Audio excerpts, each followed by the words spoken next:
Hey, what's up everybody? In today's video, I'm going to teach you how to easily and quickly stop apps from automatically starting up in macOS. Let's dive in. First, go to the top left corner of your screen, click on the Apple icon. Select System Settings from the drop-down menu. Once the System Settings window opens, use the search bar at the top and type in Login. Select Login items and extensions from the search results.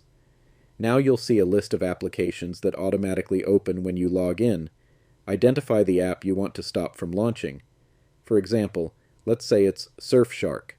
Select the app and click the minus button to remove it from the list. That's it. The next time you restart your Mac, Surfshark or any app you removed won't automatically open.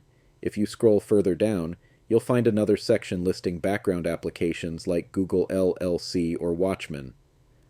These are apps running in the background.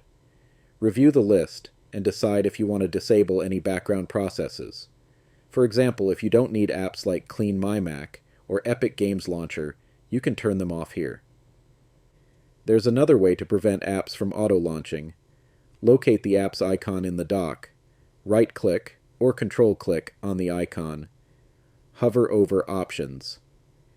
If Open at Login is checked, click it to uncheck and disable the auto-launch feature. And there you have it, a quick and easy way to stop apps from automatically opening on macOS. If you found this video helpful, let me know by giving it a thumbs up. For more tips to supercharge your Mac, hit that subscribe button. Thanks for watching, and see you next time.